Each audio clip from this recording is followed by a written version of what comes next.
Yang terhormat Bapak Dr. Adi Zakaria Afif, perkenankan saya untuk menjawab pertanyaan yang Bapak berikan.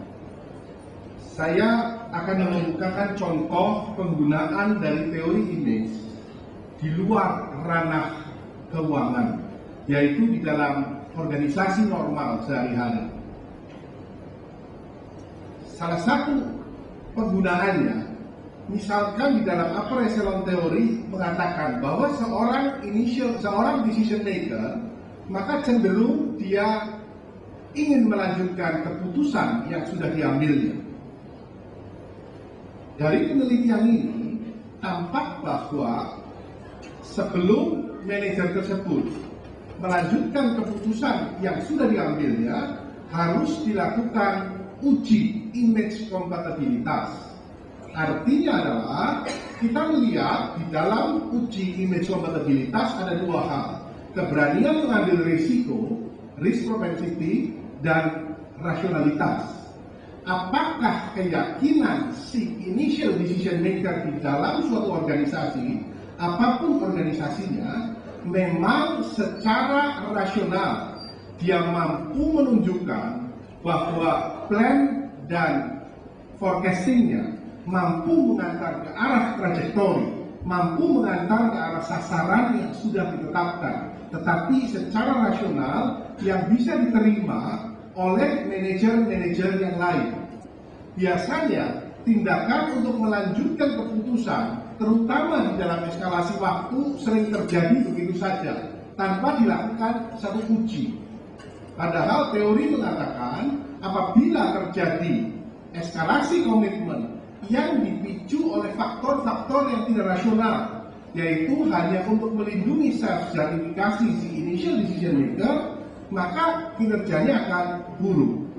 Untuk mengurangi kinerja yang buruk ini, maka manajer bisa membentuk satu, katakan, tim untuk melihat apakah memang plan dan forecasting yang dimiliki oleh initial decision maker tersebut mampu secara rasional mengantar ke arah trajektori. Kalau memang mampu, maka eskalasi komitmen adalah satu pilihan yang paling baik. Pertanyaan yang kedua, ini pertanyaan yang menarik sekali. Masalah penggunaan dari individu sebagai unit analisa di dalam strategic management. Dari definisi tentang what is strategic management yang dikemukakan oleh NAP, jelas dikatakan bahwa unit analisa dari strategic management adalah firm. Individu pada hakikatnya tidak bisa digunakan sebagai unit analisa di dalam strategic management. Tetapi di dalam penelitian ini, individu yang saya teliti adalah individu nasabah. Berdasarkan teori Day dan Slater yang mengatakan bahwa peranan customer menjadi faktor esensial bagi perusahaan. Kemampuan perusahaan untuk mengenal karakteristik customer menjadi hal yang esensial untuk menentukan keberhasilan perusahaan. Maka individu di luar perusahaan yang saya teliti sebagai unit analisis tambahan menjadi satu hal yang menarik sebagai pembanding. Sedangkan penelitian yang dikemukakan oleh Voss tentang micro foundation, sebenarnya ini adalah yang menjadi unit analisis utama di dalam penelitian saya, yaitu individu di dalam perusahaan, manajer yang mewakili perusahaan. Saya mengatakan bahwa apabila meneliti tentang keputusan, pada hakikatnya keputusan tidak diambil oleh perusahaan, tetapi keputusan diambil oleh individu di dalam perusahaan.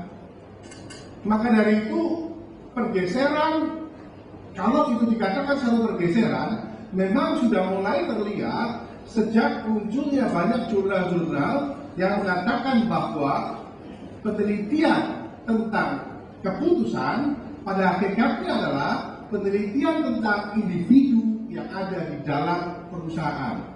memang bukan individu lepas yang berada di luar perusahaan. Individu lepas yang saya teliti di sini karena posisi mereka sebagai nasabah di dalam satu rantai supply. Demikian jawaban yang saya kemukakan.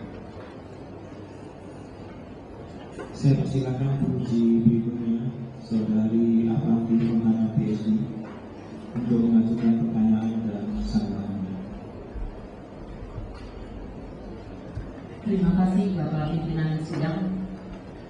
Saudara Prof. Haris Turino, ada 3 pertanyaan. Pertanyaan pertama menyambung jawaban Bapak yang barusan disampaikan. Tolong bedakan dengan jelas unit analisis dan unit yang diobservasi dari riset doktoral Promovendus. Pertanyaan kedua, kalau kita melihat judul disertasi ini berjudul analisis dampak perubahan lingkungan terhadap kompatibilitas citra, eskalasi komitmen dan kinerja. Dan saudara Promovendus berfokus pada perubahan lingkungan. Bagaimana kalau itu diangkat ke ketidakpastian lingkungan, yang merupakan kombinasi antara perubahan dan kompleksitas lingkungan? Pertanyaan ketiga, apa implikasi temuan penelitian doktoral ini terkait sumber permodalan bagi pengembangan iklim inovasi dan kewirausahaan di Indonesia? Terima kasih.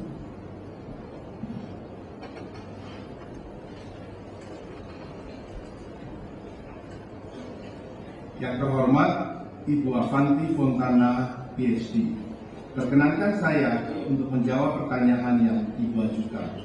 Pertanyaan pertama, unit analisa di dalam disertasi ini adalah industri atau perusahaan pengelola dana, sedangkan objek observasinya adalah manajer yang mewakili perusahaan pengelola dana. Pertanyaan yang kedua, perubahan lingkungan dalam kaitannya dengan disertasi ini, masalah ketidakpastian lingkungan. Jelas bahwa disertasi ini melihat terjadinya satu ketidakpastian lingkungan. Karena memang disertasi ini mengamati tentang proses terjadinya perubahan karakteristik dari manajer dan persepsi manajer ketika dihadapkan pada 2 kondisi lingkungan yang berbeda, yaitu lingkungan yang bersifat bullish dan lingkungan yang bersifat bearish. Dan berdasarkan teori image berada pada ranah naturalistic decision making. Dan di dalam MDM memang jelas bahwa lingkungan sifatnya sangat kompleks, berubah dan sangat dinamis. Itu tercermin di kondisi lingkungan yang diamati.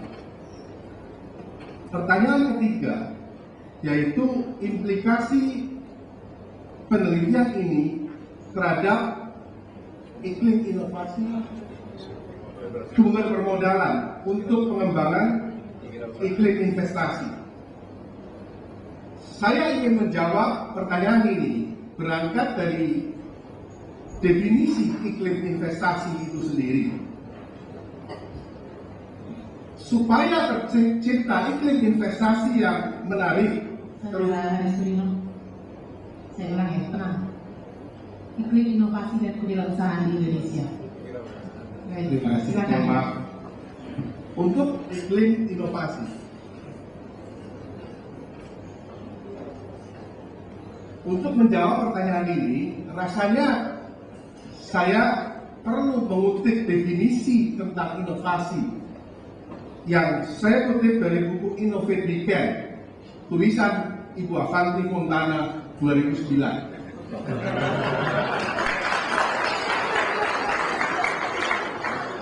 Inovasi didefinisikan sebagai keberhasilan secara sosial dan ekonomi berkat ditemukannya cara baru atau kombinasi baru dari cara lama di dalam mentransformasikan input menjadi output sedemikian sehingga terjadi perubahan drastis antara nilai manfaat atau nilai guna dan nilai moneter atau nilai harga ditinjau dari persepsi konsumen. Maka dari itu definisi inovasi ini jelas sekali, yaitu harus ada keberhasilan ekonomi dan harus ada keberhasilan sosial. Saya akan berangkat dari keberhasilan ekonomi dulu. Inovasi dan entrepreneurship itu memerlukan modal dan memiliki karakteristik horizon waktu jangka panjang. Modal yang diberikan kepada inovator akan tersedia apabila tersedia perusahaan modal ventura. Di banyak negara lain, perusahaan modal ventura sudah mulai ada. Sedangkan di Indonesia, keberadaan perusahaan modal ventura belum ada.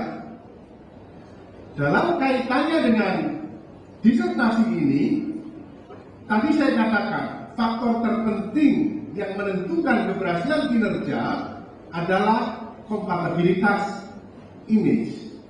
Jadi kompatibilitas image antara perusahaan modal ventura dengan kompatibilitas image inovator harus selaras. Artinya inovator harus mampu menunjukkan secara rasional bahwa inovasi yang dihasilkannya memang layak didanai oleh perusahaan modal ventura tersebut. Kemudian mengenai peran pemerintah, saya rasa juga sangat esensial karena pemerintah adalah salah satu aktor di dalam Triple Helix Sistem Inovasi Nasional (SINAS). Pemerintah sudah mengeluarkan Undang-Undang Nomor 35 Tahun 2008 yang memberikan insentif bagi perusahaan-perusahaan yang mengembangkan R&D. Tetapi langkah awal yang baik ini saya rasa belum cukup. Pemerintah perlu mengeluarkan peraturan perundangan tentang perusahaan modal venture kapitalis yang memungkinkan perusahaan modal ventura untuk memberikan pendanaan kepada inovator dan perusahaan ventura mendapatkan pendanaan dari pasar modal. Kemudian mengenai karakteristik inovasi yang bersifat jangka panjang, menurut saya memiliki dua implikasi. Implikasi yang pertama, karakteristik horizon investasi si perusahaan modal ventura juga harus selaras dengan karakteristik si